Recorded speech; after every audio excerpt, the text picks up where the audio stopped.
Good evening, November Foxtrot. Where's he Lance has gone? disappeared. He was here. I bet he's down there. I bet he's hiding. I am here. I'm just looking for something.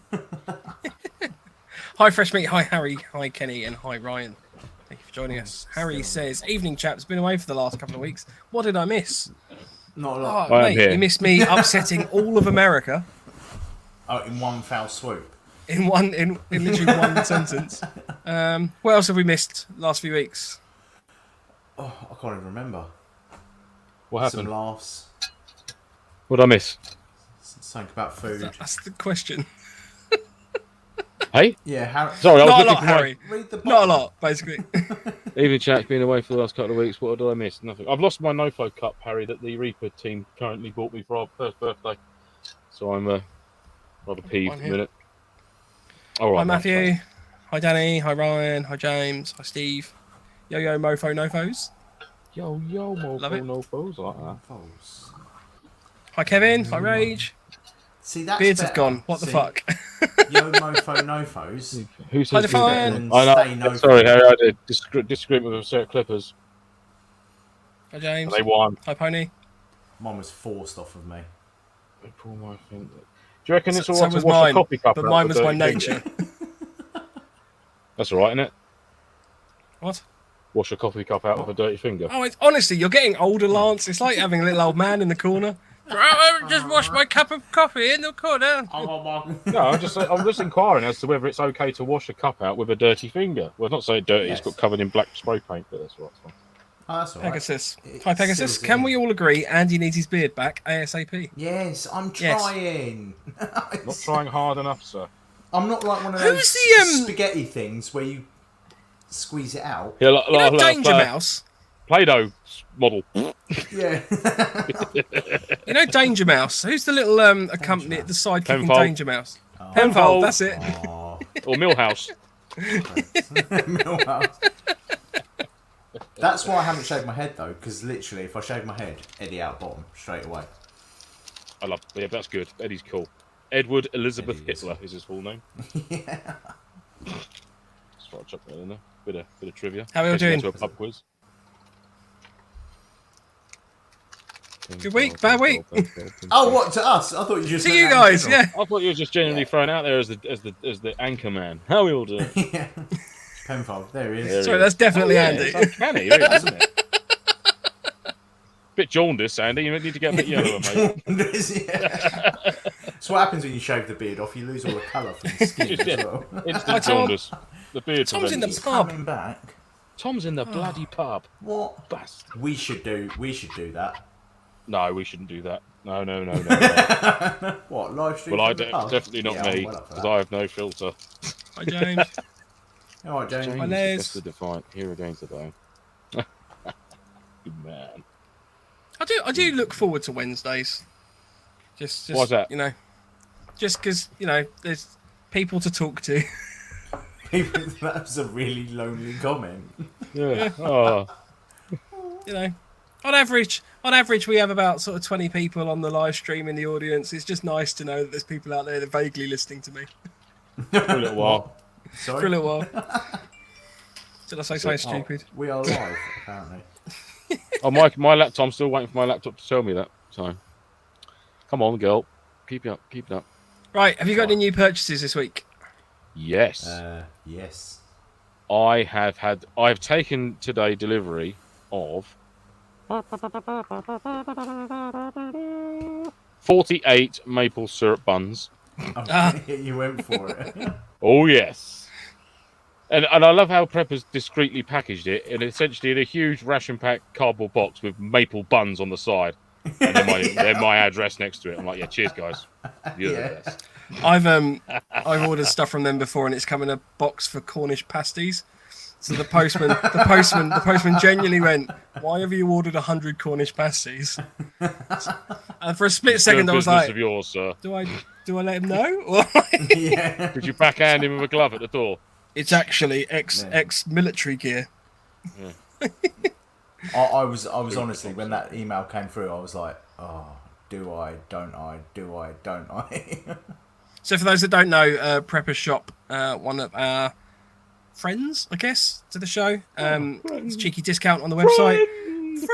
Friends. They are having a bit of a warehouse clearance at the moment, which includes some rather interesting things. Yeah, but you can get backpacks.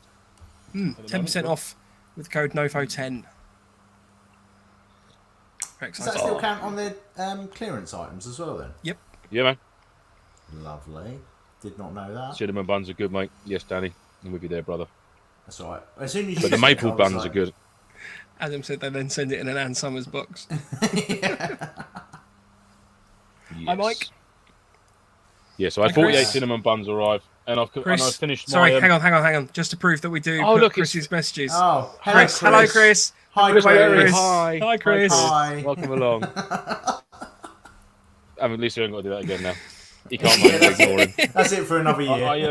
I've finished my new belt kit. Ah, nice. Looks exactly the same as the last one. It does, doesn't it? But it's a lot. The belt is a nice. It's lovely. I love it, man. I need to do a bit of adjustment. Cheeky little Mora knife on the side there. Hello. But yeah, she's all done, all bungeed up, all ready to rock and roll this weekend. Lovely. Do it. Work it. Work the shot. Work the shot. It's a little secret in-house joke there that neither of these two are laughing at because they're miserable. I got it. This wasn't that funny. I just didn't want to give that. That was a bit. I'm just going to go. Look, I'm in the loft. It's boiling hot. I haven't got to sit here and take this sort of bullshit from you two. I'm drinking a hot coffee. Yes, mate. Is that the Virtus Slimline one? No, this is the Warrior Salt one. Ooh. A very nice gentleman who might be logging on today. It does just look like suspenders. Is that for your tread? They're camo suspenders for my battle belt. Your battle belt. Hold up your tread. Yeah. See, my brother's getting married in September, so I'm debating now getting some multicam suspenders for my suit. I think would be hilarious. Yeah. Oh, mine don't do. Mine Hi, don't Terry. do that. They've only got an elastic bit on the back. Bondage gear. Got to have a bit of bondage gear, Tom. Come on, mate. You know. Marky Mark says, new purchases, new shorts for work. I overstretched today and ripped a hole right in the wrong place. Spent the day wondering if my balls are on show. Fair enough. Just let them hang, man. Just let it do it. It's warm enough. They look after themselves. In this weather, it's nice. Yeah. Balls out. Well, I bought something as well, but it hasn't arrived yet. I bought a piezoelectric igniter for my my wind burner, my new MSR wind burner. Is that like a secondary igniter in case it packs up? No, so the MSR doesn't come with a piezoelectric igniter on it. All right. I think is it the jet balls do from recollection?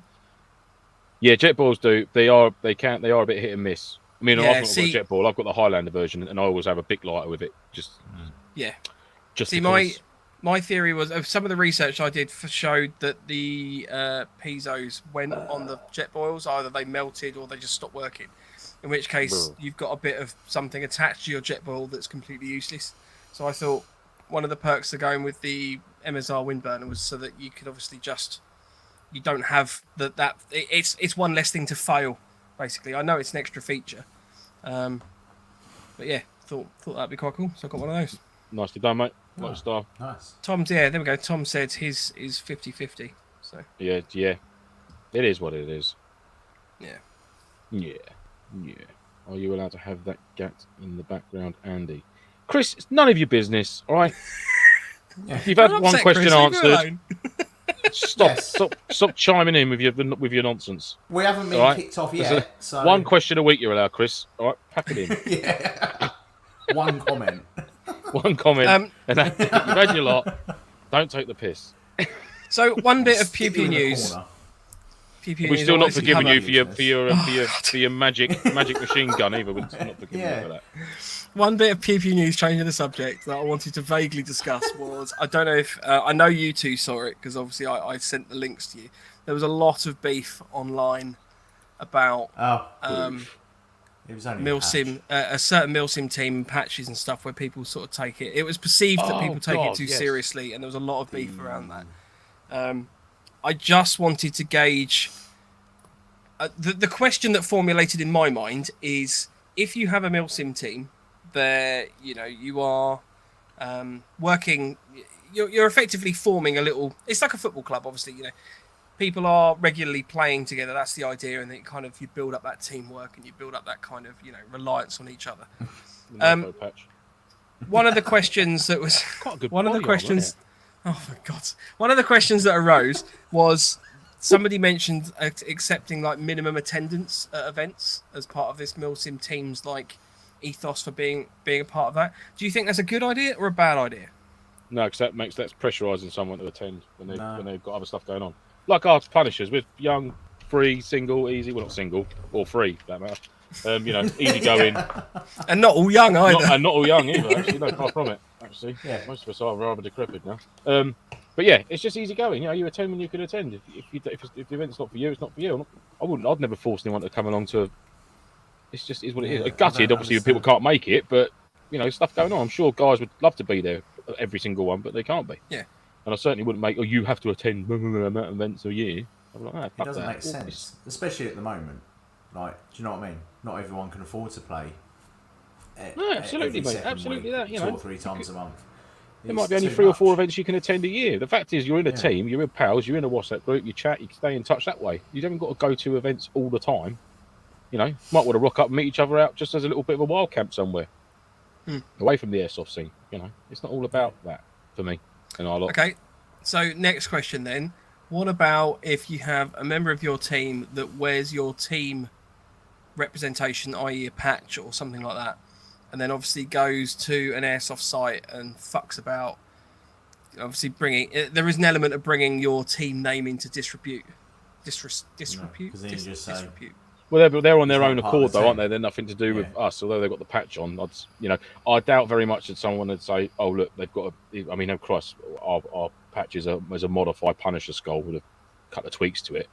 It's very, very subtle. It's not garish or anything like that. Do you know what I mean? Yeah. I can't see him saying, "Oh, look, I remember the Punisher team." No, I mean it's an interesting one because I get it. I mean, if there's 10 of you at an event leaving on bad terms anyway, but no, I mean if there's 10 of you at an event being dicks with all your patches on and we're this team, blah blah blah. Like, well, yeah, you made her off your own back there. But if it's just like one anomaly, then I don't really bother me. If you was to go to a skirmish day, Mike, and be a cock again, it wouldn't bother me. I told you that last time.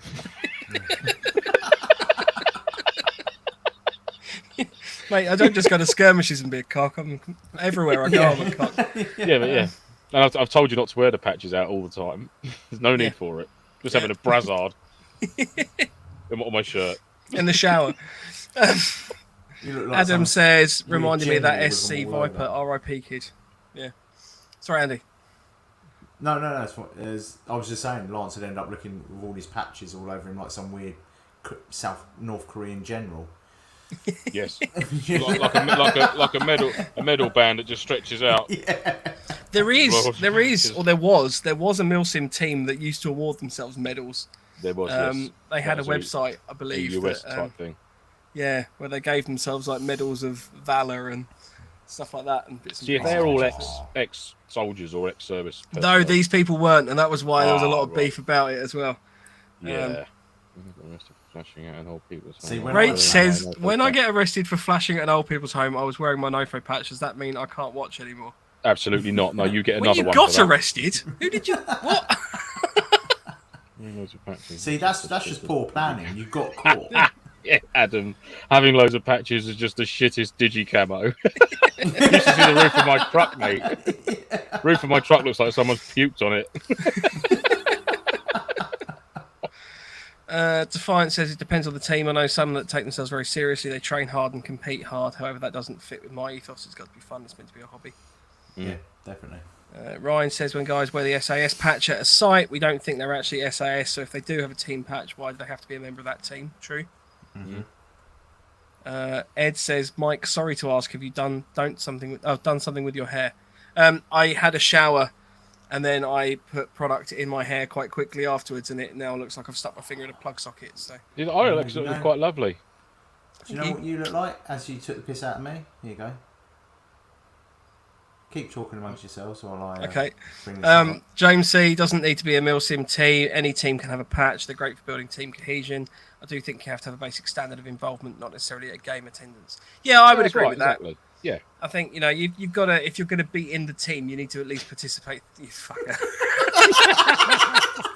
For those that are joining us on the podcast, Andy has just presented a picture of Jimmy Neutron. So, thank you very much. Silly gilly You've there. got the... Crying all the time. There you go. It can go both ways, mate. Nice one. Elvis Fraser. Elvis Fraser. Let's be honest, that's not the worst nickname that I've had from this show. No. Right, should we I actually can't get wait. in? I could just put it out there. Can we get a meme of Mike on the white Fuck off, sequin no. suit of Elvis in Vegas? Bit of a suspicious mind. Perhaps. If someone could get on that right now. Mike, just look at the camera. Give us a little Elvis look there. Now you really do look like Jimmy Neutron. Was that Elvis when he was on his way out? Was it? Right, moving on. For those that aren't aware, we obviously have a number of competitions running at the moment. We have the Build Your Own Plate Carrier, which I have to admit I need to get some branding out for. I if finished you'd like mine, to... was it? It's a NoFo branded one. We're good. Wow. For those, again, that are just listening on the podcast, it's not worth logging into YouTube to have a look at this.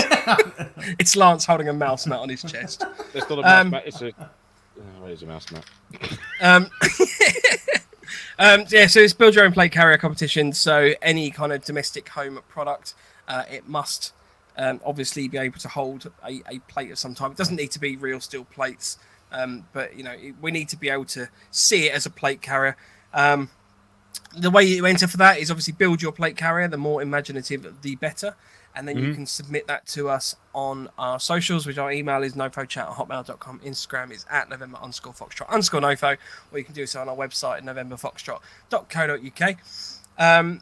If you give us a bit of a spiel as well as about why you've done that, how you've done it, and a photo of you wearing it, that'd be awesome. The other competition we've got running at the moment is obviously the raising money for the RBLI. To do that, there is a whole load of information on the website. I'm not going to run through everything, but we have some excellent raffle prizes. There's more being added all the time. We have a tactical bag being donated by Crawley Surplus. We're, I think, having a chat with Chris from Country Sports Wholesale about some Edge tactical eyewear and some sights and things. And there's some other bits and pieces as well. So, yeah, that's a lot of interesting and very exciting prizes. Sorry, I completely lost my train of thought there. There's a lot of very exciting prizes to win. There is. Just go to our website. It's November Foxtrot /comp100, or you can find it on our homepage. And there's all the breakdown as to how you can enter. Please read the terms and conditions. It's only available to people in the UK just because of issues with postage. But yeah. That is our it's exciting times. Loads of good prizes. Loads coming your way. Only if you enter, though. Only if you purchase raffle tickets and ting.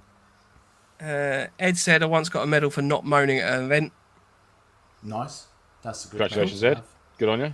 Kenny got a medal at Gunman. Oh, well, I'm assuming that was the... Did you win a thing? Yeah. Did you? They had their 20th birthday party. And yes. I know that there was some competitions and things, so I'm assuming it was one of those, Kenny. Let us know. What did you win, Ken? Was it like the snipery one, or was it CQB one? Or was it a different one? Or was it a medal for just arriving? Yeah, just turning up. James C. Medals. Now that's a bit silly.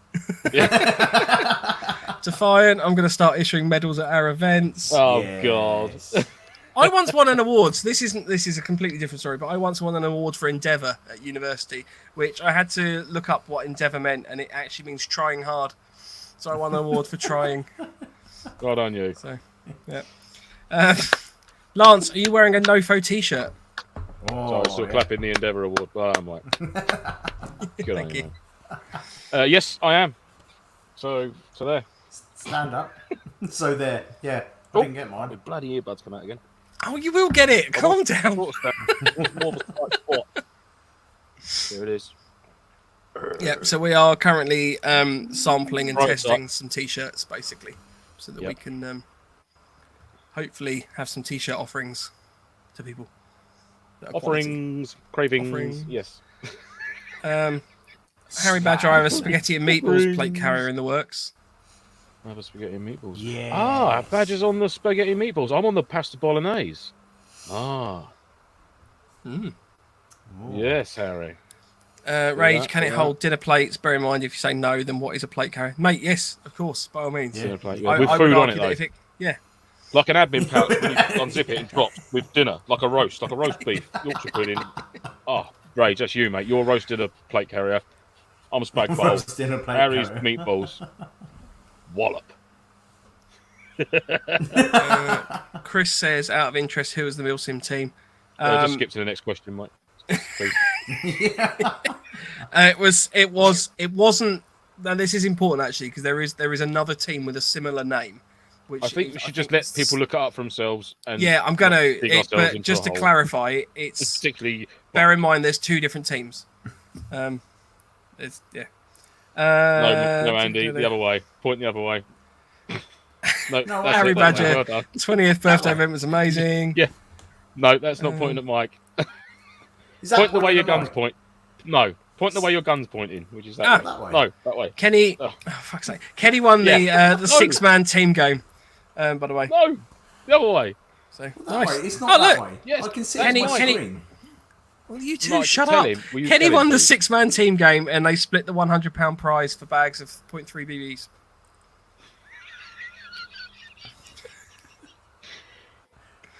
Oh, was that the team trials through the speed shooting target area thing? CQB area? Like clearing type thing. I thought I saw a video on that. Maybe. James C. would fake cardboard plates count as plates. Yes. It doesn't. Yeah, It doesn't. You can make it out of anything. Yeah. It's just the time. I would and love the to thought see an and the fun. IKEA one. I'd love to see an IKEA I'd like one. to see an I'd love to see an Amazon Amazon one, like an Amazon Or an cardboard Ann packaging Summers one. And Summers An one. Ann Summers one would be quite Victoria's funny. Secret. Victoria's New from Secret. Ann Summers, the Warrior DCS Frilly. Really? Yeah. Got a big old pair of bloomers. Yeah. Right. Woo, Frilly. Woo! Tonight's episode we are talking about LMGs and sort of support weapons within that kind of ilk. Andy, do you want to kick us off? Yeah, so we'll start with the obvious support weapons, which are the LMGs and SWORds, or squad support weapons. Obviously, I know there's a few guys who have played with the real thing, or not played, had to lug them around, but obviously we're just going to talk from an amateur's point of view. So if there is anything that we do miss or you like to bring up, let us know. Yeah, it's not professional. Yeah, I love learning about the LMGs. And getting taken the piss out of as well. So, I think all three of us have one, don't we? Like literally, We all do. three of us have. Are you still got yours, or are you still getting rid of it? Don't get rid of It is still for sale. Just because Andy, can you turn your audio up a little bit on your mic? I've turned you up as much as I can. Here, I can't do anything more. Hello. it. Right, chat amongst yourselves for a second, then carry it on. Am I all right? Got to Mark? go into You're fine. You're lovely, Lance. Well done. Thank you, Mark. Love you. Tony, Tom are, are very helpful. Can we turn Andy's audio up a bit? Yeah. Hi, Philip. Thanks for joining, mate. G'day, Phil. How you going, mate? Cracking. Oh, what's he got there? Is it like an egg type? It's Yeah, a I've sniper, still mate. got my That's fine. I've still got my 249, but it is still for sale. So I don't think we're So allowed you- to say that on here. with the Is that sale better? of that, Talking will about that? Sorry, go Andy. Is that better? Oh yeah. Because I just have to be like that all the time. Oh, now you're talking. my snowball. Oh, that's better. So with the sale of your 249, Lance, will that remove your LMG capability, or is that? Yes, because obviously I won't have it anymore. Yeah, all right. I meant in terms of you planning to get another one, you prick.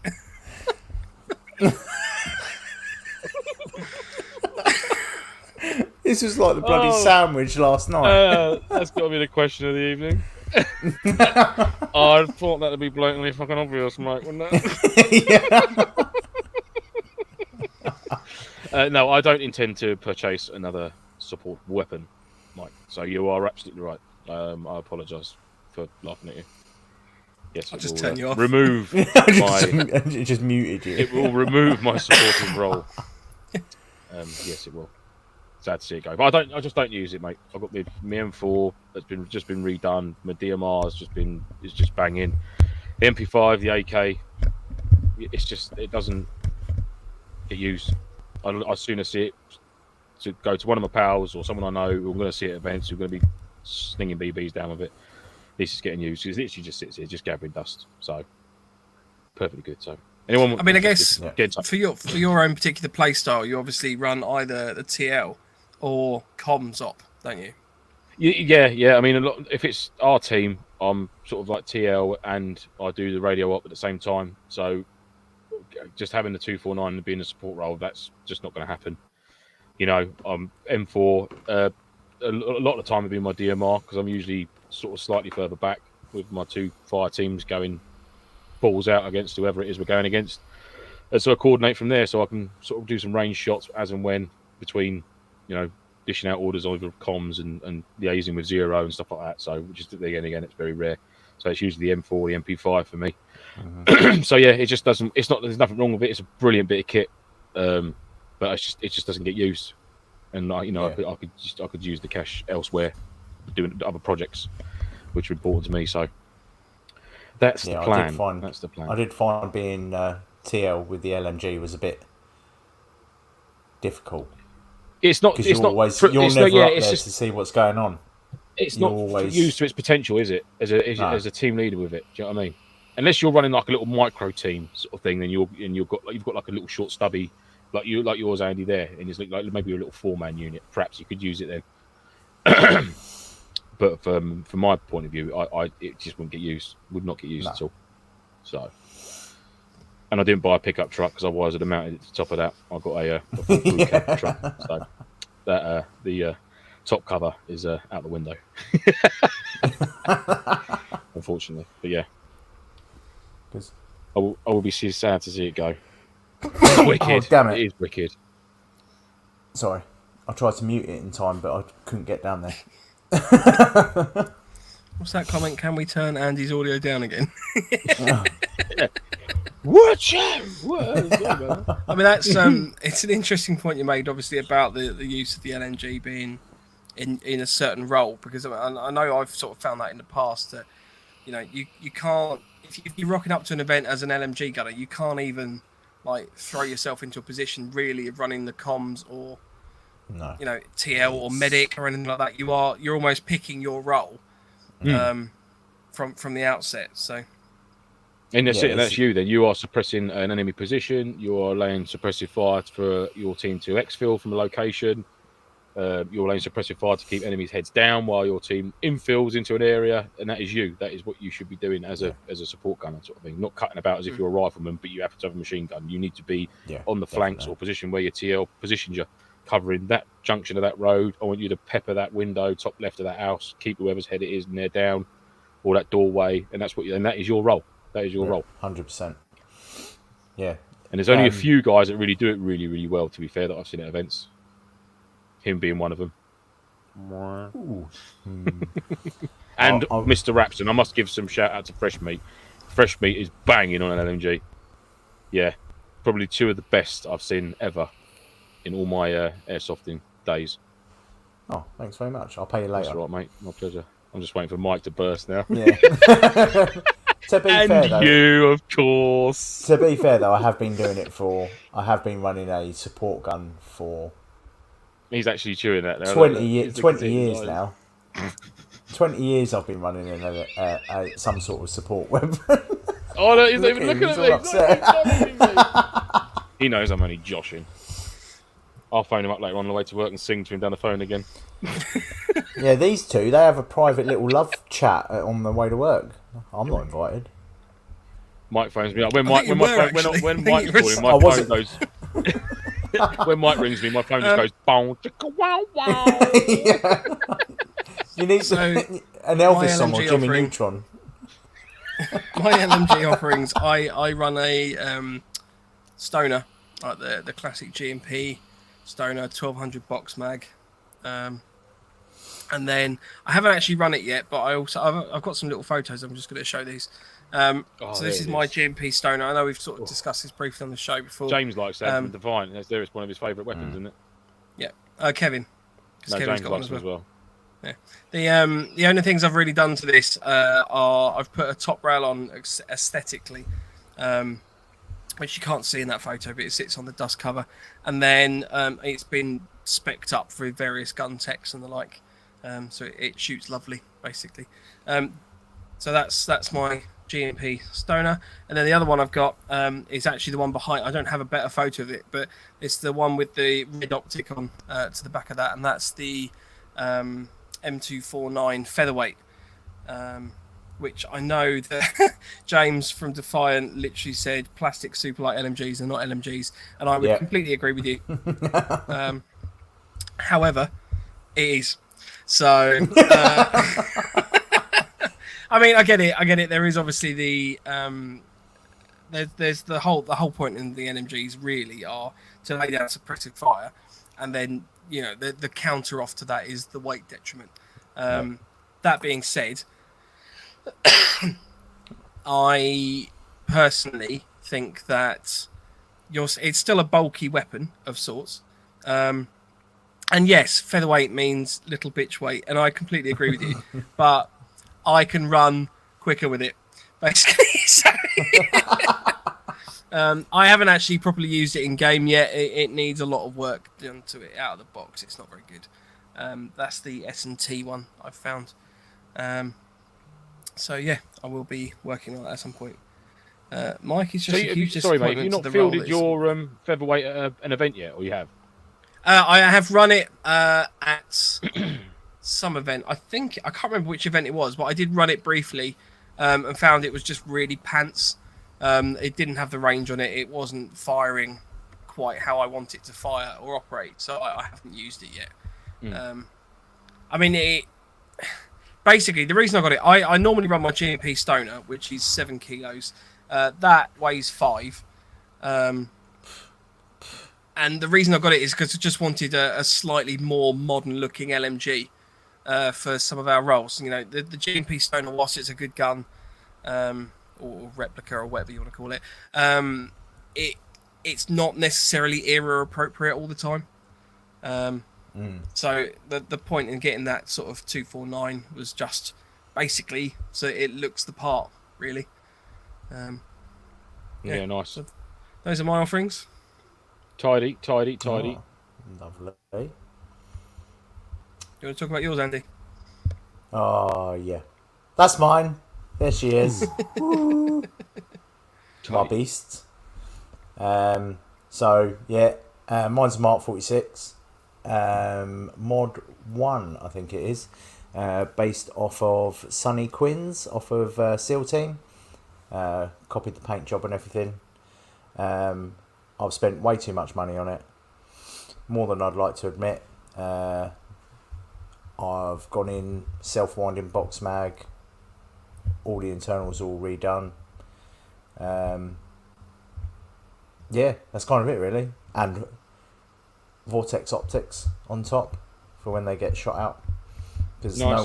no one likes an LMG gunner, so you always get loads of fire aimed at you.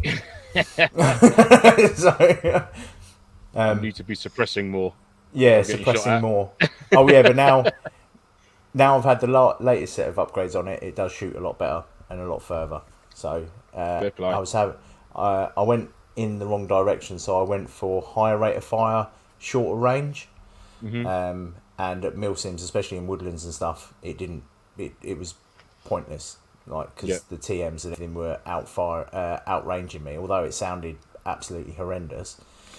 And kept their heads down from that point of view. None of the rounds were reaching anyone. So we've now slowed down the rate of fire, which means that we can get a better air seal on the barrel, which means that I'm getting a better range out of it now.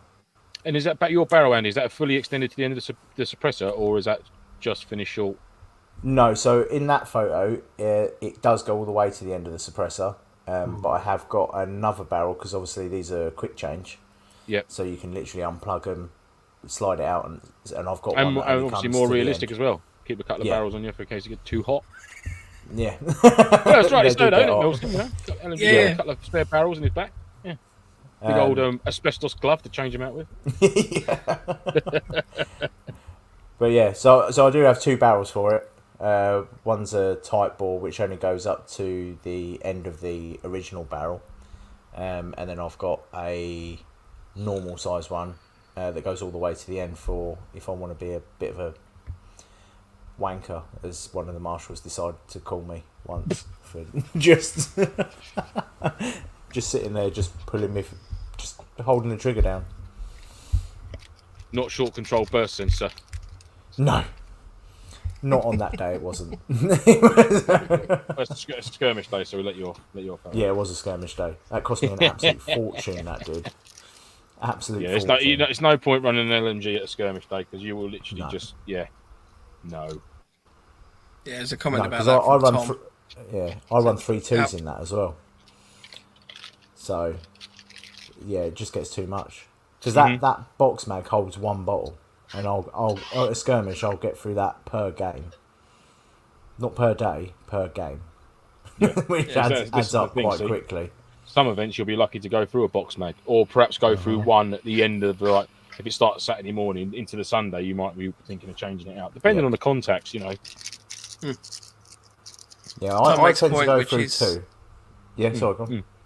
Yeah, sorry. So Tom makes a point about outside of the ammo limit, MilSim, film sims, they don't really have a point in those contexts. Super important.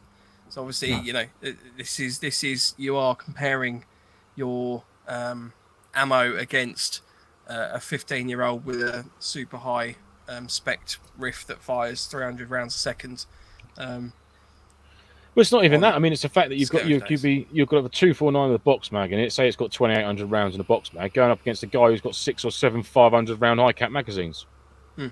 Do you know what I mean? It's like, okay, you've out ammoed me already, and you're just like you're geared up as a rifleman, but you've got.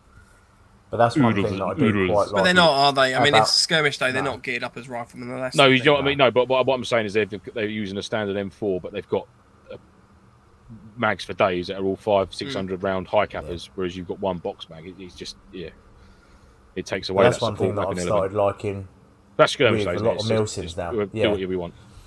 A lot of MilSims now are starting to make it so it's riflemen are always single shot, which actually makes it worth carrying this around now. Yeah, 100%. Because you're the only one that can have the full auto capability, which I actually think makes it. Like, yeah, you can still spam the trigger out of an M4 or an AK that's been tuned up to the 9s. But with that, having to lug that around and being the only one that you can full auto, it makes it worth it. And James from Defiance mentioned that before. You know, it does make it worth it that, you know, you're the grumpiest dude out on the ground on patrol because you're lugging that about. But as soon as you get into a contact, you've got the smile bigger than anyone else. yeah. Well, yeah, that event where we were humping it around all weekend. Like I was not a happy bunny, was I, walking up that hill? No. I was not. Wayne was the same at Imperium when we done that event down there, and we was up 4, and he was our dedicated support weapon, if you like, for our section. Yeah, he put some miles in that weekend with that, lugging his 249 around. So,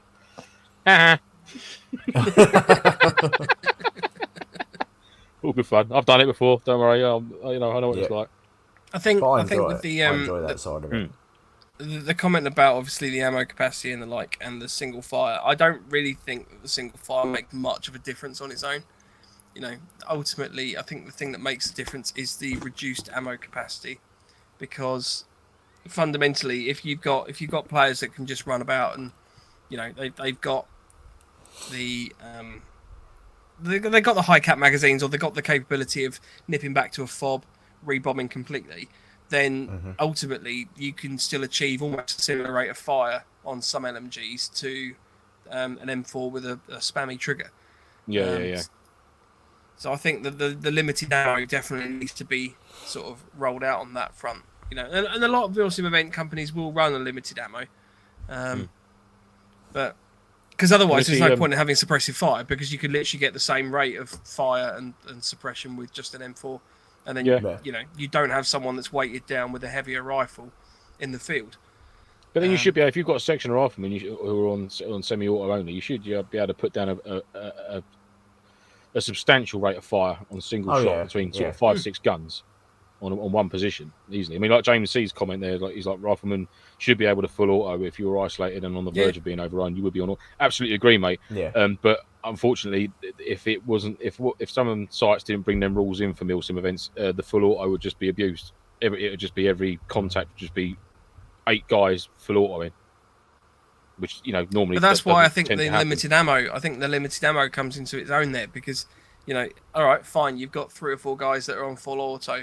You're going to be full auto for about 5 minutes, and then at that point, you haven't got the capability of adding more mags. That's true. That's true. But then it's all the whole, you can only carry 600 rounds as a rifleman. I've never seen anyone check that. No. Now, I'm honest, John. I will carry that many rounds in my, although my mags can carry, 140 or 130, I will click, and then bleed off a few rounds to make sure that I've got about 100. It could be 105, it could be 97, but it's certainly never full capacity, which I know is 130, 140 rounds. I'm always bleed a few back into the speed loader. So I know that I've got as close to as I can accurately get 600 rounds on me as a rifleman for my M4. I mean, if you imagine when they ammo the LMGs, I just weigh it out now. I'll just get a set of scales, work out how many BBs how much weight it is, and then just pour them in and just make a couple of bags up of that. Yeah. And you imagine being in a firefight with a team of people where you've got, 2 teams against each other with 5 riflemen and 1 LMG, but the riflemen are literally restricted to, say, 200 rounds of ammo. They are not going to be sitting there going full auto all the time. No, that's right. I mean, to go ultra realistic, I mean, even 600 rounds, perhaps, I'd say 400 rounds for a rifleman. If you've got 630 round mags plus a bandolier of maybe 100 with the capabilities there, even like the LMG gunner, you know what I mean? He's got his rounds on him, but you'd split the link within the section. You wouldn't just lumber the poor sod with the LMG plus all the link for it. It'd have an extra belt, but he wouldn't be carrying all of it.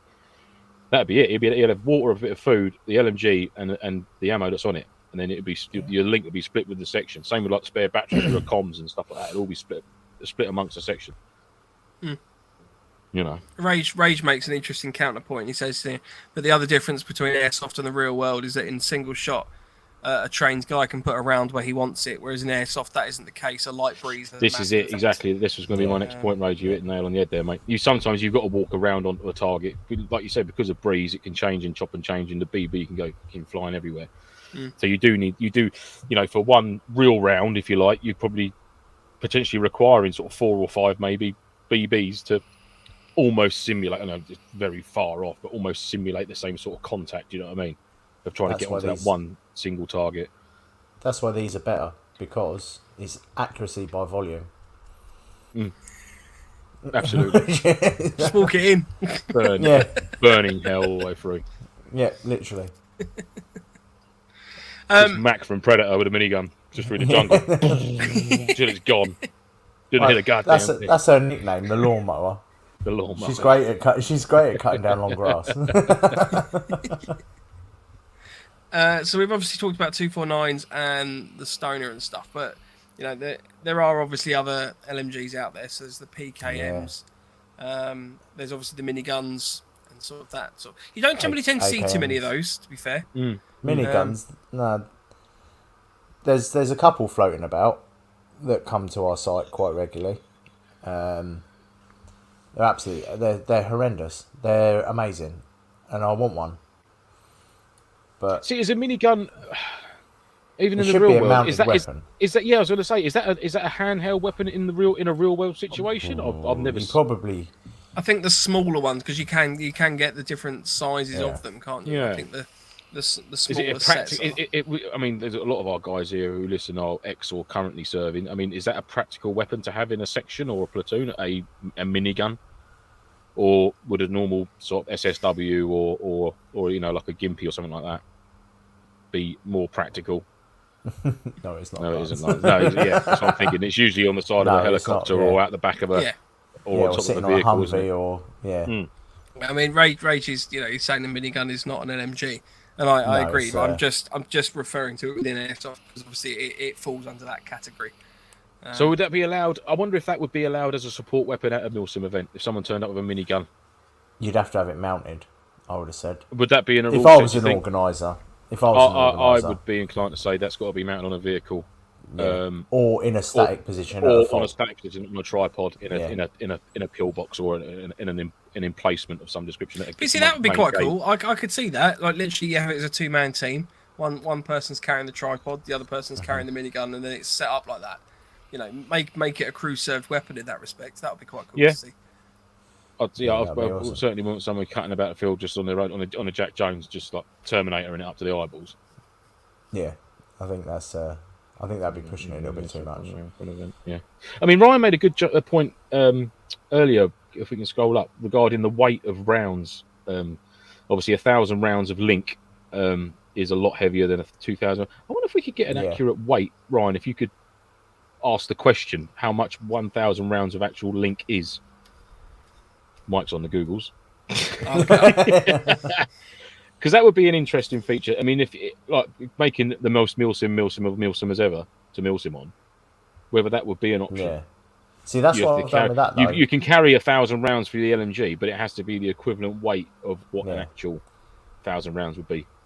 Splitting the belt. I've made I mean, what do they come in? 200 round belts, is it, Ryan? I think it's 200 round or 100 round, isn't it? Yeah. I know the US Army have a pouch for 100 rounds linked and a 200 this can do. links. These the warrior commander's pouch that'll hold a full belt of link for a 249 or a mini me or something like that. Yeah, you can get in there. So I'd say that's the 200 one, because the 100 one that I've got is quite a small. Is about half the size. Of 27 pounds apparently. What's that in English? What's that in real money? Googling it. Hang on. 59 kilos. 59 kilos. Sorry, wrong way around. Jesus Christ! They're all like. Sorry, wrong way around. It's 12 kilos. 12 kilos is 1,000 rounds. I reckon so. Yeah. 62 grams. That doesn't seem enough. Don't forget. No, sorry, 1,000 rounds of 55 gram M193 is about 27 pounds. So 100 rounds is 2.7 kilos. Right, so you're looking at 20.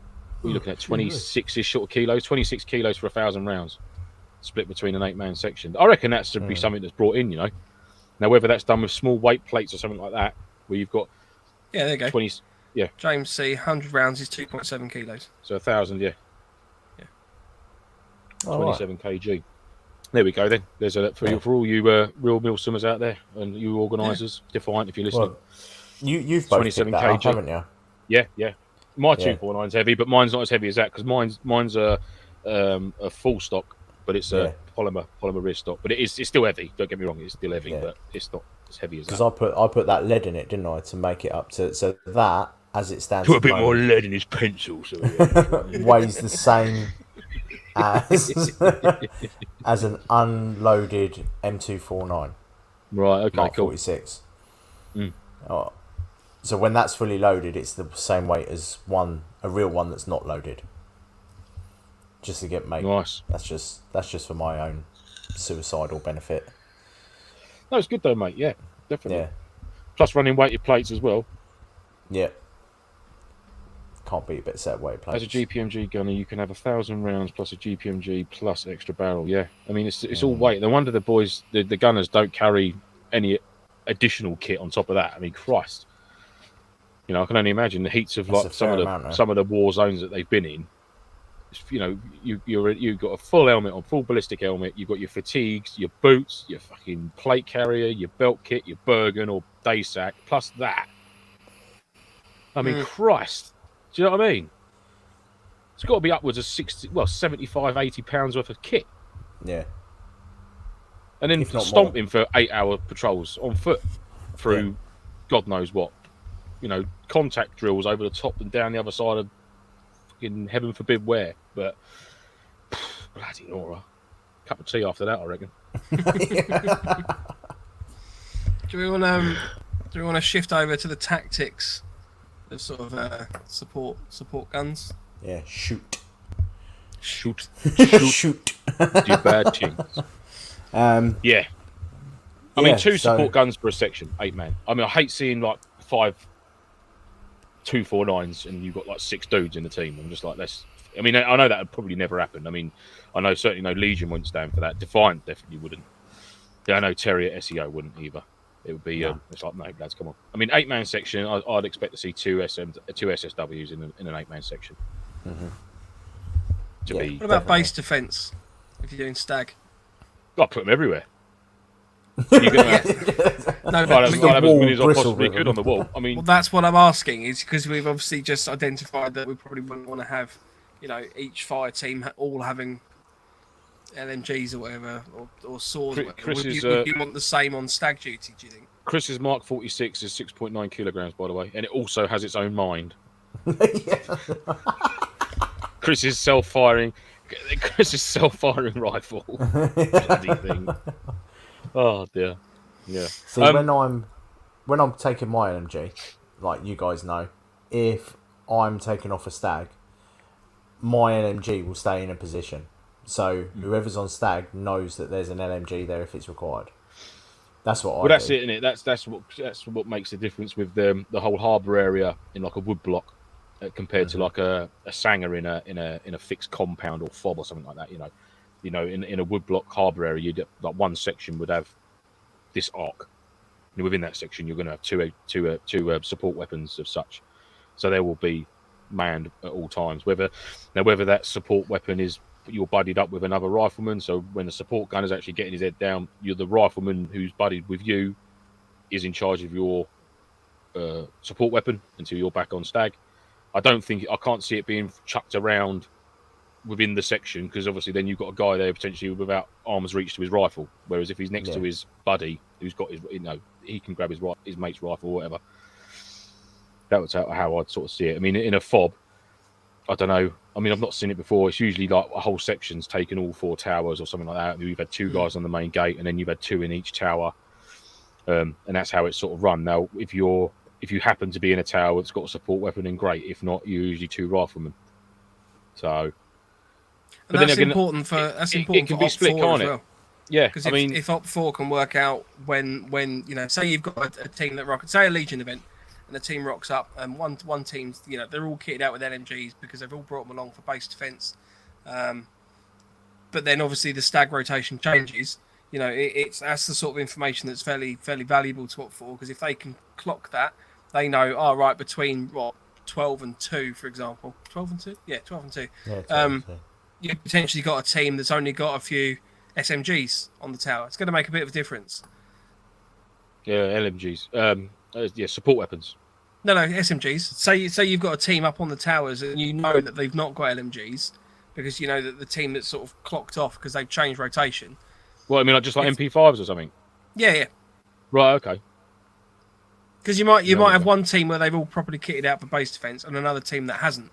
You know, they're a little bit more naive or whatever. I mean, it's either that or you keep your support weapon sort of floating, perhaps on like a roaming patrol within the compound. So if say front Sanger does start getting contacted heavy, you know, support weapon needs you up top, or support weapon to Sanger 4, or almost having like a little micro QRF team within your section that's on stag, being your support gunner.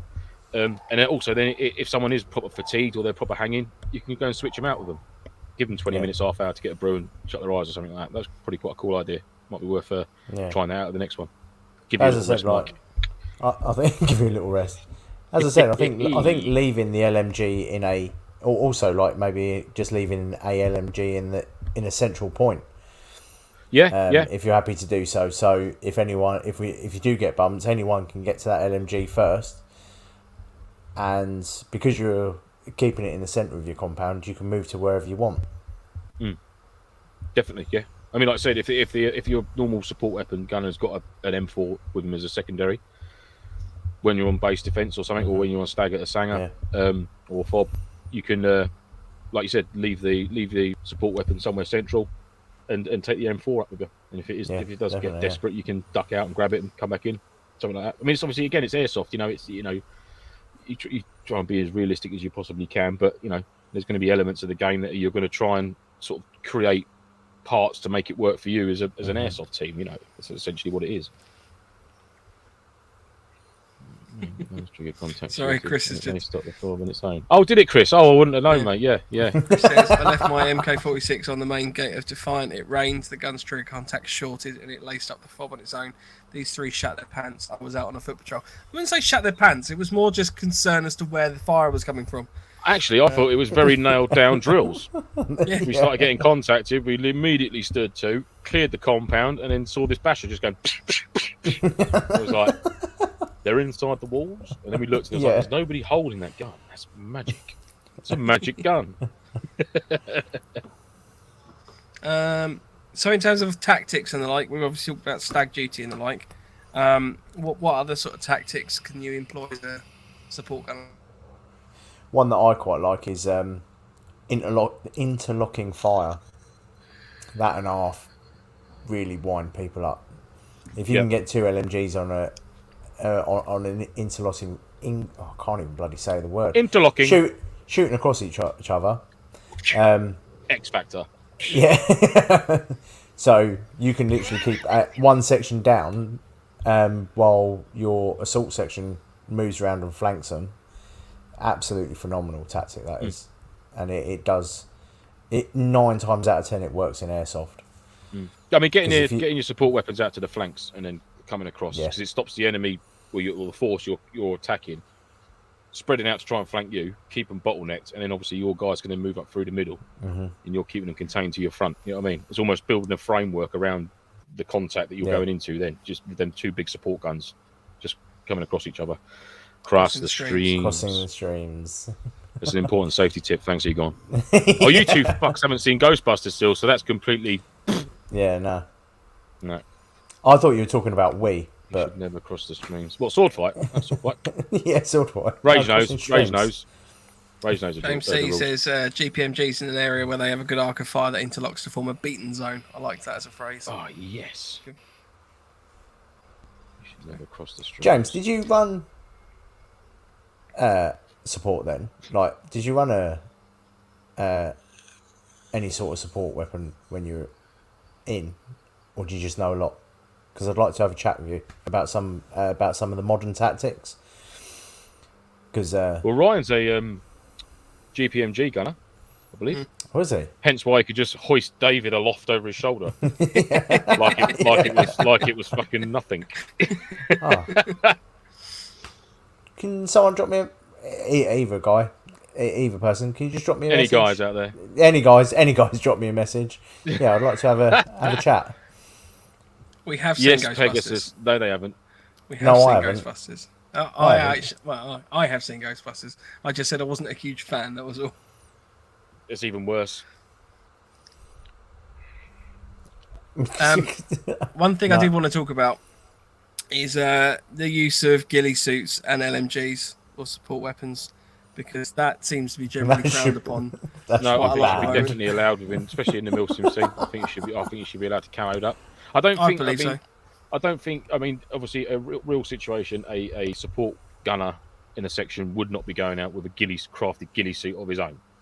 He would be camo and concealing like the rest of his section out in the field. You know, not unless it's a tactic that's changed recently. I'm not aware of or read up on. But I don't believe a support gunner would go out with a crafted ghillie suit like a sniper would. You know, so.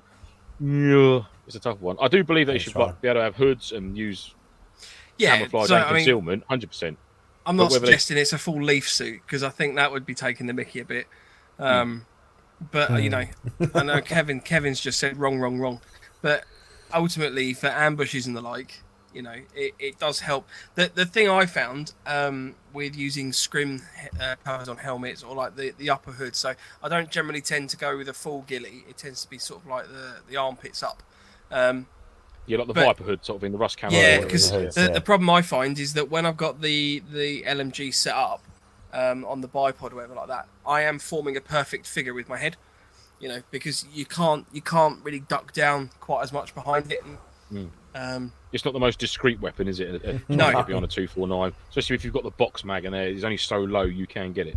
And obviously the difference is in range. Again, from a real situation to what we do, it's within 50 meters, essentially, isn't it? Yeah. I mean, Ryan's just saying, there you go, look, a support gunner and a sniper bear, both in ghillie, would be OP for MilSim. And I do agree with you, but at the same time, this is the difference between real steel, I say MilSim, real steel military and Airsoft MilSim, is the fact that the tactics and things do slightly differ. And ultimately, you know, let's be honest, the reason that some sites don't like and actively stop ghillies from carrying LMGs or LMGs dressing up in ghillies is because it is an effective tactic. You know, if you have someone hiding in a bush that can wipe out an entire squad in 5 seconds, that's going to work. You know. Yeah, and it does. I've done it. Yeah, it does work. It does work. But then you should be able. I mean, at the end of the day, you should be able to discreetly position yourself to not require wearing a ghillie as a support. Yeah, it just even helps, snipers. I mean, even Ed would say, you know, a ghillie, as good as they are, I mean, he's sneaky enough to get away with minimal camouflage and concealment. You know, the cam creams, this, that, and the other. You know, just a bit of scrim or his boonie hat and this, that, and the other, and cut about. Because I've seen him do it. You know, I mean, obviously the likes of like the silly ghillies, the hutchies, and that, where they go to skirmish days, where there is a vast amount of people in quite a relatively small area, then yes, they would be in full leaf suits because of the engagement distances. I mean, I'm sure an awful lot of their kills are from their pistols because of the engagement distances they're on. Yeah. But when it comes to a MilSim, you know, there's less people, it's a larger area potentially, or it's the same area with less people in it, shall I say. So then them distances then increase, and the requirement to be so concealed that someone could potentially step on your back without even seeing you being there, you know, it's reduced quite a lot, I'd say. You know, for example, definitely. The event that me and Andy done, the private one with SEO, you know. Oh yeah, we weren't. I mean, more so because the environment we were in, you didn't need ghillies there. You could have a bit of cam cream on, a boonie hat, bit of scrim scarf, perhaps. Very lightly camouflaged. Yeah, I mean, I'm just the suggesting it helps break up the outline, doesn't it? Oh yeah, definitely break up the outline, 100%, mate. Yeah, I couldn't agree more. Yeah. I mean, you know, Pegasus says knowing how to use your surroundings as an LMG is better than using a ghillie. Using the shadow helps a lot. I mean, I think the thing ultimately is that if you're in a game where you have limited ammo carrying, limited medic rules or anything like that, you fundamentally want to try and maximise your effectiveness in killing the enemy. I'm using quotation marks there, but you know, you want to take out the enemy players. So if you can let them get a bit closer where they can't see you, and then you can, you know, almost increase your chances of wiping them out, that's going to be an advantage to you. Yeah.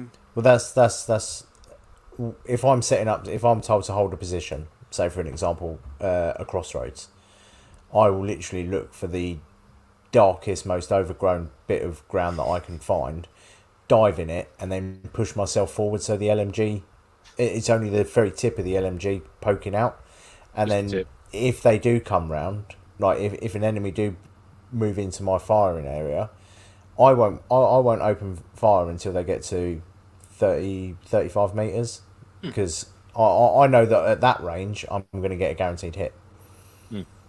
And again, it's when you're just put the support weapon again, it's making sure it's wait if you're like in an ambush position sort of thing, you've done a snap ambush, and you've got intel that there's a patrol coming up through this area, you've got into a position, and obviously as a support weapon, it's waiting for them to corral through and making sure that you've got that last man. So getting the intel, making sure it's like it's a 10-man patrol, or it's an 8-man or a 4-man patrol, waiting for that 4th man to clear you before you then start engaging is sort of like a vital thing for a gunner. Yeah. Because then you've got them bottlenecked. If you're the last man out on the flank and you've let them all come in, you've got riflemen off to your left side, they're going to clean up the first few, and then you're there just making sure that nothing else is coming in behind them.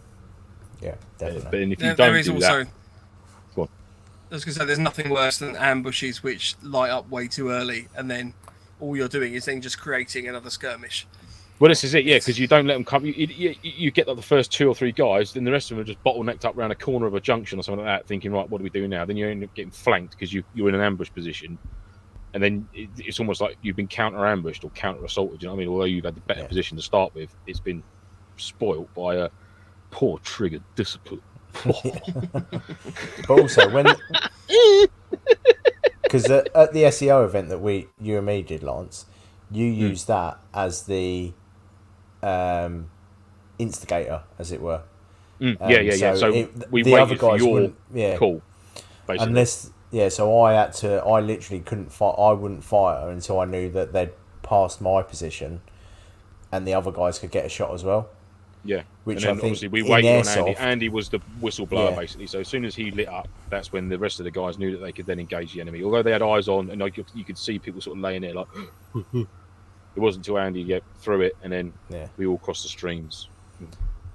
And also, there is one thing I just want to own up to, which is there is nothing more entertaining than lighting up a whole load of rentals on a Sunday skirmish that all of a sudden the bush starts lighting them up at 18 rounds a second. It's quite fun. I'm not going to lie. But that was another thing, another element. The SEO one was when if you were hit, you just lay on the floor, and that was from the beginning. If you hit, lay down on the floor. No hit. I'm still getting hit. You're still hitting me, mate. Oh, I don't fucking hit. Just lay on the floor. If you were standing up, lay on the floor. If you're getting shot at when you're laying on the floor, then they're being dicks. But then, obviously, because you know a lot of the people there, none of that happened. It was wicked. It made it more realistic. You just say, dude, just drop, just like, oof, oof. And you're like, fuck. Do you know what I mean? Yeah. It's quality. Much also better as well, way you got it's hard, like because when you're at a MilSim as well, like especially if you're with guys that you haven't run with before. So if, say us three went to an event and we got put in a 7-man section, everyone's paid to shoot plastic, basically. So as soon as someone gets that shot, they're going to shoot the plastic. 9 times out of 10, I find.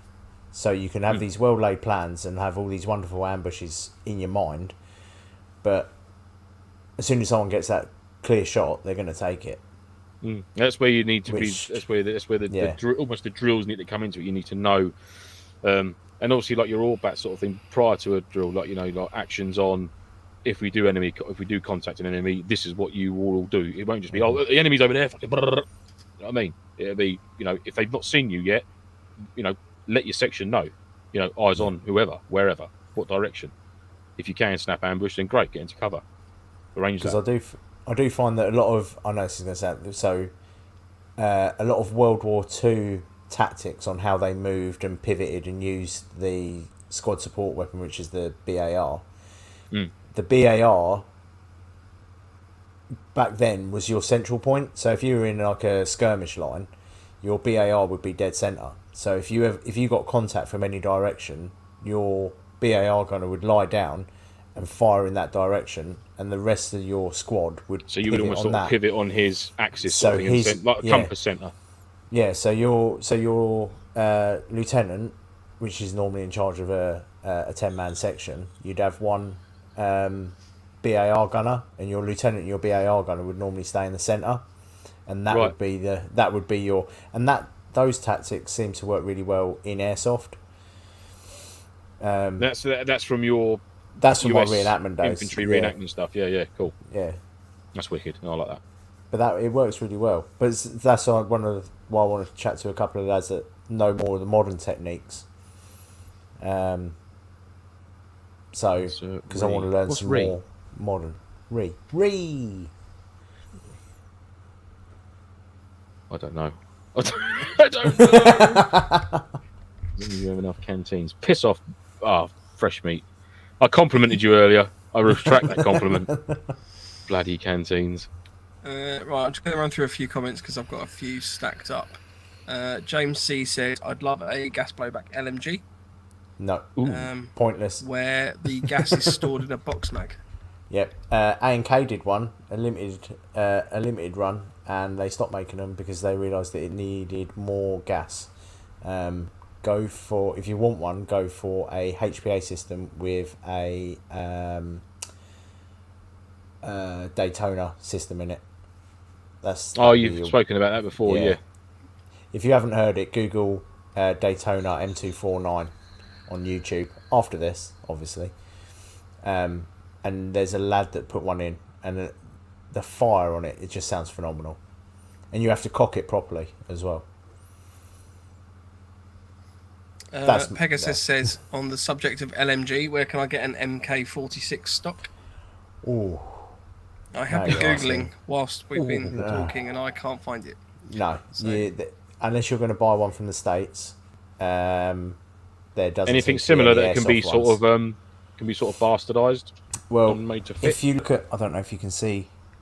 Can you see that? It's a real short, dumpy. I can't touch it. Oh, I'll tell you I'll what. tell you what. Hang on. I can put your picture back up. Did you say? Yeah. Ooh. So you see, it's a really short, dumpy stock. You can use M4 style stocks, but it's about half the size of that, but nowhere seems to be making them at the moment. I have been looking. So would a standard M4 sort of retractable stock fit on that? Yes, it will. Tube and everything? It will. So you could. So you could essentially Still get a handy. similarly looking one. You can Still get handy. similar looking ones. Yeah. Once it's all scuffed up with a bit of paint on it, happy days, isn't it? Yeah. So Dave's probably custom cut one airsoft is out of stock.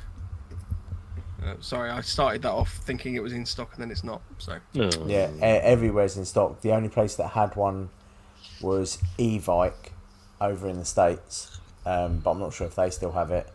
But Pegasus, I will drop you a message later because I'm going over to Texas in September.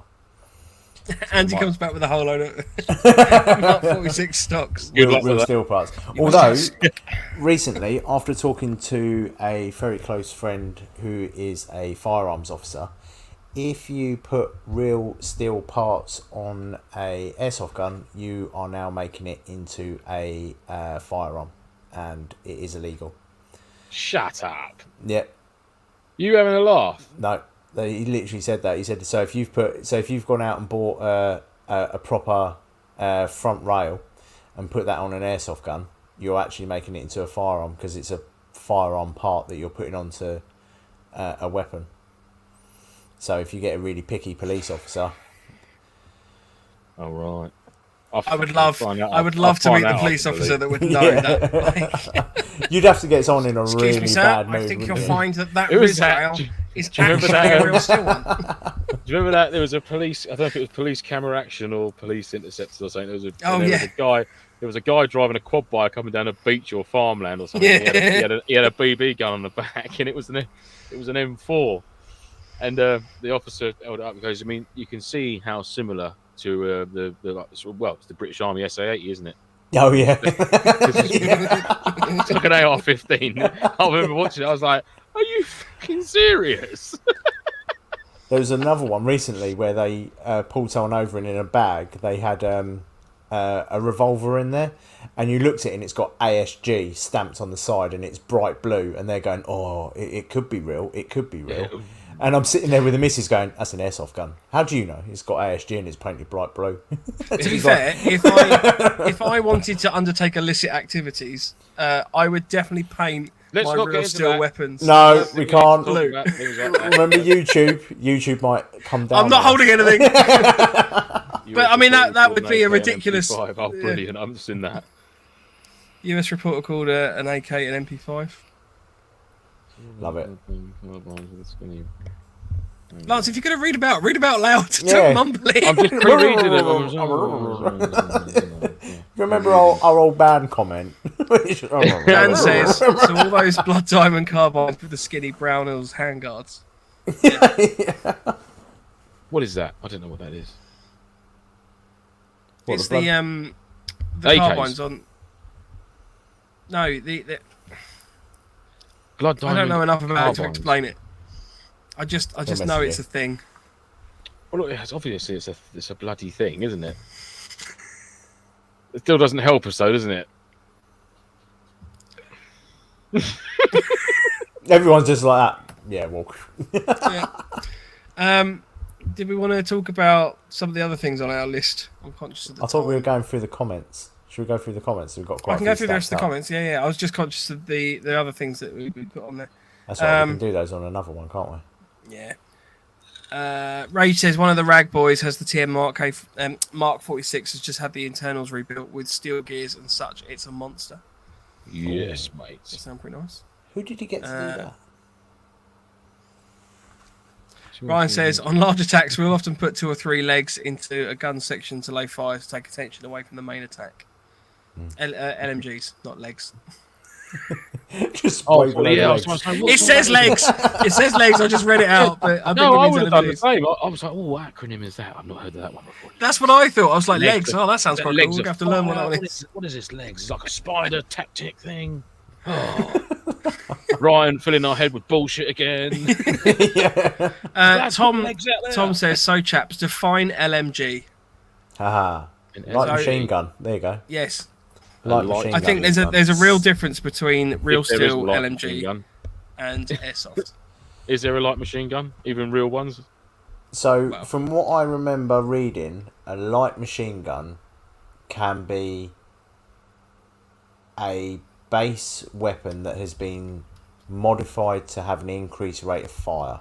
So that can be hardened barrels, bigger box mag. So technically you could use an M4 with a box mag as long as you can prove that the barrel has been changed to keep up the rate of fire, even though it's not a light machine gun. So what falls into it? So does a 249 is not an LMG then? And No, it's a sword. That's a squad support. That's a squad assault section weapon. support weapon, whatever it is.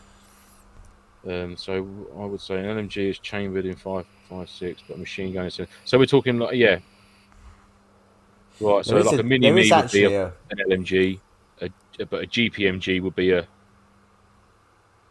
machine gun. There is actually a 50 cal a thing online. Bloody hell! So it's a minefield, isn't it? Really, luxury machine gun, absolutely. Luxury machine gun. Squad automatic weapon, SAW. Yep.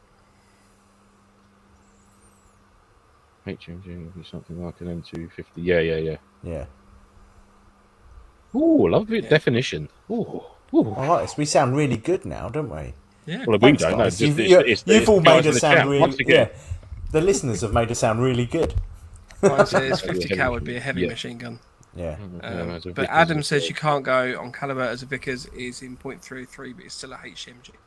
So a heavy machine gun. I'm guessing that maybe is it something that can't be It sort must of be like a rate of fire. a personnel weapon sort of thing. It's got to be a mounted weapon as a heavy machine gun. It's got to be either like onto a vehicle frame mount, or it's got to be mounted or something to be classed as a heavy machine gun or a light machine gun. I'm guessing is something that can be transported on foot by a patrol to a position or whatnot like that. Maybe I don't know. I'm just guessing.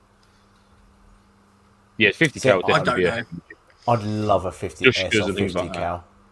A Dushka 50 cal on the back of a Toyota. I'd love it. Mr. Stratton's is 110. That's got a 50 cal, which is a modified M14 gearbox and he's made a 50 cal body, cocking handle, big box mag, or belt fed magazine that goes into it. It is the bollocks. See, I think and he's got the 249 in the front driver's commander seat at the front of the Rangy, mate.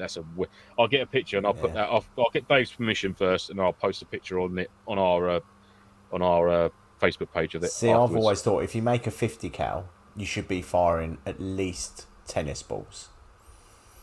Like a grenade. I suppose a grenade. What ammo weight is this? In its own category, isn't it? A grenade machine gun.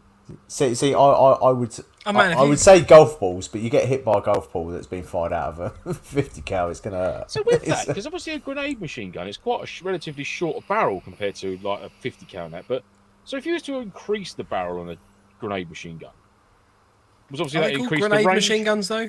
It's a belt. It's just what it is. It's a belt-fed grenade launcher. It's the M something, isn't it? MGL? No. It's all about roll. HMG is for in-place fire support and use exclusively on vehicles. LMG is for manoeuvre, warfare, and short-range suppression. MMG or GPMG needs to be both. So it's right. Okay, I'm with you. Are they all called M306 grenade machine guns? Yeah, go Lance. Woo! The Mark 19 40mm machine gun is an air-cooled, disintegrating, metallic, link belt-fed, blowback operated, fully automatic weapon. A GMG is basically a small caliber belt-fed mortar. Could you imagine it? Yeah. A Mark 19 automatic grenade launcher is the one that you're thinking of. God, I need a more peaceful hobby. Well said, Adam. Ryan says the range for a GMG is the grenade machine gun is 2 kilometers. Can you imagine? Right, tag are missing a trick here. Tag are missing a trick that they don't bring out. A tag round grenade launcher. Could you imagine running that at a sim could- though if at it- 60 in- quid a pop? I mean, Orion's clearly been out in the ranges and that with this. I'm sure a few of the other chaps have as well. If you were 2 kilometres away from that when it was fired and it was fired towards you, would you have heard that first shot, or would you just hear it coming in at you at the last second? Because I know You wouldn't hear it fire because they must be going. No, but I mean, a lot of the times they do hear the crump, don't they, of a mortar tube going off, which I've read in books, and one of them was the. Yeah, you would hear it before it got to you. Yeah, because they would have to travel faster than sound. Yeah. There's a bit in the book, and he says their mortar team, because obviously that's what they're trained in, could listen to the enemy mortar, get a rough idea of where they fired it and how long they've got before they've got to get into cover. He said if you see the mortar guys duck for cover, he said you do the same. He said you don't try and guess it. He said you do exactly what they do. Well, I mean, it must be. They know. They literally know. It must be the same sort of theory as thunder and lightning, surely. So I'll have if to look you, at the book. you know, If you've not read this book yet or listened to the audio, you must. Where is it? Talk amongst yourselves. Yeah, because whatever you fire to not hear it, it has to be travelling faster than sound. No That way one out. there. That's a crap. No Way Out. No Way Out by who? It's by Major Adam Jowett, and it's about the Easy Company. It was the Paras and rifles, I think, Irish rifles, and Musakala 2006, and they were basically surrounded for a long time, and became quite a desperate situation at one point. But it's a brilliant story, brilliant story to listen to. Audio books I drive to work, so I always put an audio book on. It's fantastic, very very good. Yeah. Dan points out that Tag's original promo video, they used a rotary grenade launcher. I think that's the one where they're firing smoke rounds, the vellum rounds on a building, something like that. But a Tag GPMG, that'd be amazing. Yeah, That to me is the sort of thing that, you know, a group of people that I know are in this chat might be interested in buying. Yeah. I'd say I love the There'd be a lot tag of thing. them. I love that. I do love the tag round type thing. All right, as a support weapon, like the launchers, the UGLs, but I just don't think you can beat the striking of the cordite smell of striking that mortar and dropping it into a tube. I just don't think you can, for the fun factor. I just don't think it's you can definitely beat fun. that. And that As great and as accurate as tag Waiting launchers for and it. rounds and that are, it's just that. If you could have, Or when Wayne did it, put a smoke round in it. I wonder if you can gravity feed a tube, like a cartridge that? of mortar rounds. Wayne. Oh, do you reckon we could do that? what? No, it wouldn't work because you'd have gas leak up through. I was thinking if you could have a long cartridge with say 12 mortar rounds without the striking caps on them, but then you have one striking cap at the bottom. So as soon as you pulled a pin or you cocked it, you had a mortar drop down, hit the striker, you close the chamber, boom, cock it, boom. So how did Lance? You're How did basically Lance making die? an old a musket. You're basically making an old. I mean, you need a tube with a box section on the top with a magazine to hold the 12 or whatever it is mortar rounds, with the striker caps removed. No, let me finish. You've got one initial striker inside. So gravity, you open up the chamber, the tube round drops down, it hits the striker on the way past. You close the breech, poof, you pull the breech. Next one. Pull the breech. Yeah, Then you wouldn't might it- as well do it with a trigger. I was just and going then to say, you have might a as well heating just element. literally. There is no trigger, is there? Because it's a Yeah, it's if you- a you can it's a set them up friction as one. strikes round. Yeah, No, because you can literally, drop electronically it in. ignite it. Yeah, but And I you want to can- cock the fucking. I want it that. That's what I want. I'll make him one of them. Wayne, Okay. get your welder out. We need some parts off of lorries, quick. So, Adam says a Tag GMG for when you hate your wallet more than your enemy. Yeah, exactly. Rage does make the point that tags are also a lot of fun too. Oh, no, I don't doubt that, mate, at all. I do not doubt that at all. I mean, that shot that Mike Martin made at Legion, where he was way off in the tree line, he managed to bounce it in off the roof. one of the roofs, and then got fresh meat whilst he was in that room. That's brilliant. Basically, I want to make a howitzer, Dan. Yep. Yeah. That's essentially They do make it. Sorry, Dan, I turned There you off. go, look at Brilliant. Pegasus. In. Pegasus comment. Gravity Google fed. Lancer Tactical Mark 19. I'm gonna do it. Let's look out. You do it. They do Everyone's make. like- I mean, I've seen a lot of the reenactment MilSims and stuff like that. Sometimes, obviously, run field artillery and things like that. The fire like the Nerf grenades, like the vortex balls and things like that. And there's a whole Facebook group dedicated to airsoft artillery, which I'm a member of purely just because I like the awesome stuff that people are making. But that's quite cool to watch. But Harry apparently thought of doing an electric igniter on the bottom of a mortar tube with a turbo flame igniter, maybe. Yeah. It's $8,000. What is? Oh, blimey, they have made it. What? And that launches tag rounds. Or, If you went, if you wanted the 40mm grenades included, it's $8,000. 1-to-1 scale replica. Oh, well, I and know that what's launches happening tag when I rounds. win. That is tags. No, on that belt. that's firing Moscow rounds, which would be rubbish.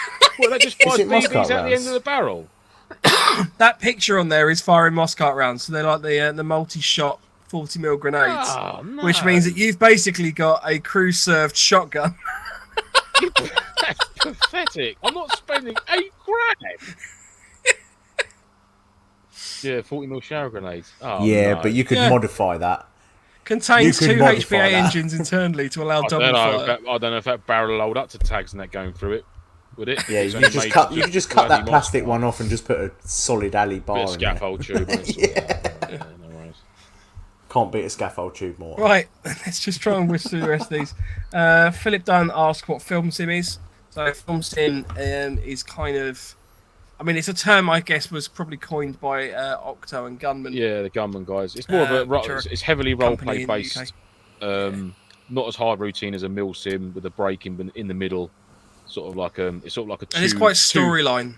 Yeah, it's very driven. storyline driven. It's like 2 battle sims over a weekend with a break in the middle in the evening. That's what they sort of refer to it as a film sim. Yeah. And a lot of hamming it up when you get hit. Yeah. A lot of dramatics. It's also, I mean, like some of the MilSims we've been on. Oh my Some of the MilSims we've been on previously. It's the storyline is kind of semi-created by your activities, where I would say that film sim is kind of there's a storyline that they're sort of trying to follow. If that makes sense. So it might be. I mean, we've been in some of the situations before where we're occupying sort of a certain part of the field, but they want us to pull out so that they can allow another bit of the storyline to develop, which is stuff that they've geared up with props and characters and things like that. Which is cool. It's just a slightly different way of playing it. So that was that one. Would work well. What if you could just do that? What if you just get a nice white hot briquette from a barbecue and just drop it in a mortar tube? Then you can just drop the round down it, and it would light, wouldn't it, down the bottom? Rather than having to strike it, you just. Yeah, but then I don't know if Andy's frozen or if he's just lost in thought. No, I was like thinking, but if you have something hot constantly down the You bottom of frozen, that Mike. barrel, Like that you were. it just get hot. I don't think it's a good idea.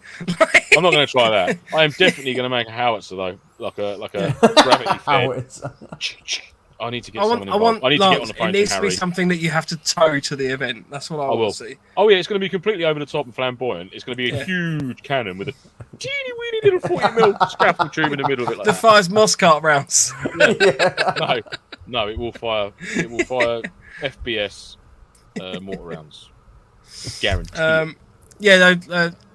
Andy, you're asking about the smoke. So we were at Legion, and Wayne Fresh Meat had grabbed some rounds from our billet, basically, and we ran out there with a mortar, and I was angling the mortar, and then Wayne was dropping the rounds into it, and we got to like 2 or 3 in, and then all of a sudden it started smoking because he dropped a smoke grenade into it, because the FBS smoke grenades are almost exactly the same look as the that's the mortar rounds, basically. So it literally just went straight at the tube and then just started to fizz, and it went everywhere. It was a nightmare.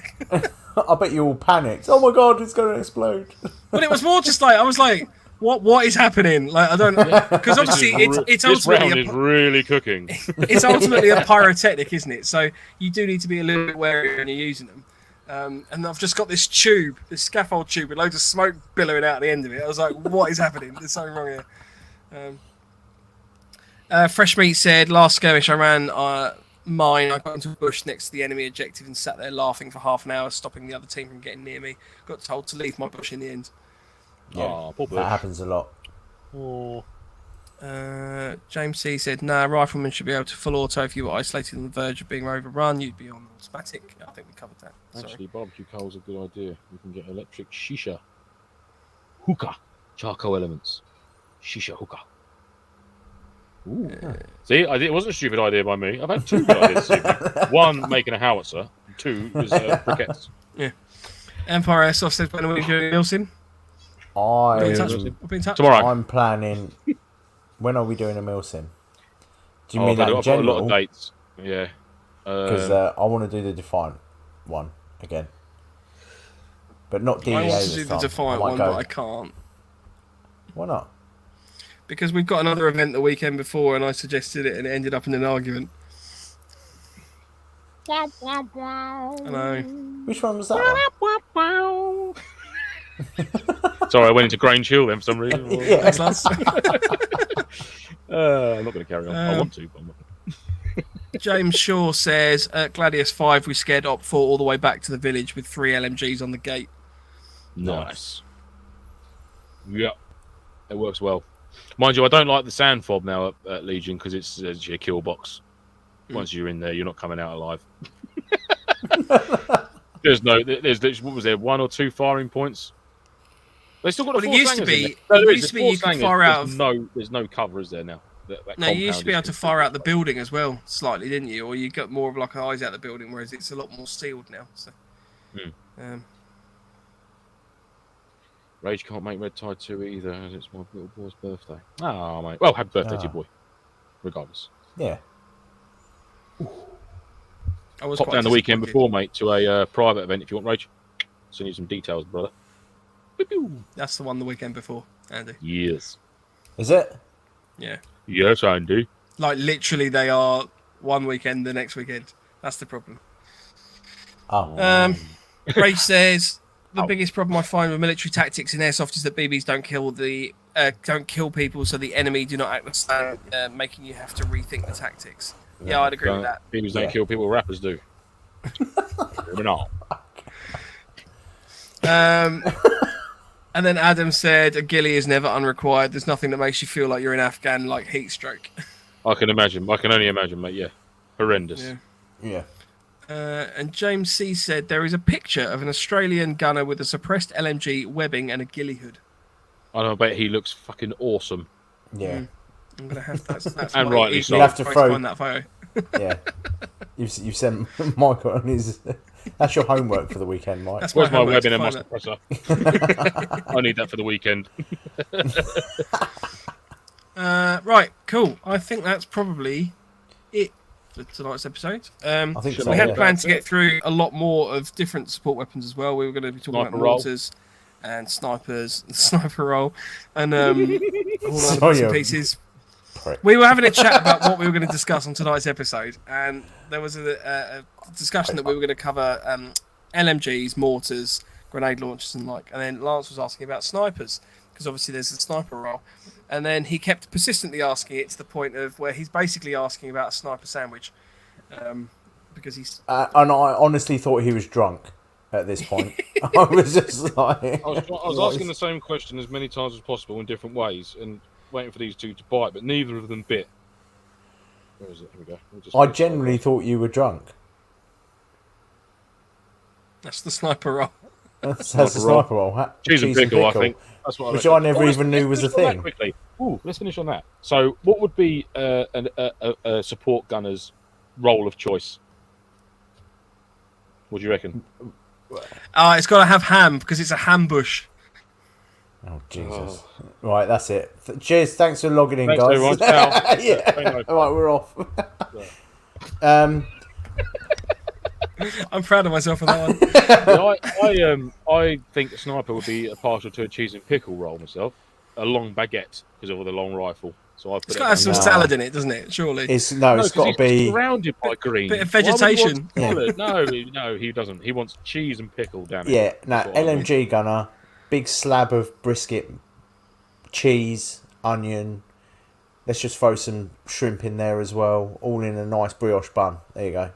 Meatballs. Right, Oh, so look, yeah, see, meatballs Ryan's is throwing saying down the like a meatball marinara Subway, perhaps, with some jalapenos on the top, like black Ooh, olives. yeah, you've got to have something with a bit of spice. Kenny says, "Is see, there I a was gonna tumbleweed say- emoji?" I was Oh. gonna say, It's a tumbleweed emoji. like, yeah, if any of you ever watched Shooting Stars with Reeves and Mortimer, when was it Vic Reeves, and whenever he says one of his jokes, and it's just like the whole audience just, yeah. and then the church bell tolls in the background. Ding. Ray says, "Support gunner should eat corned beef and Branson pickle, the role of real men." Oh, That's yeah. exactly what I was going to suggest, mate. Corned beef. Corned beef. That's what a support. Okay, so we've done sniper support. We're not Danny having any says, more "No support crusty gunners. bacon roll with brown sauce." Rifleman role. What's a rifleman's role? Prawn. Mike, it's- Prawn sandwich. No! Prawn salad. roll.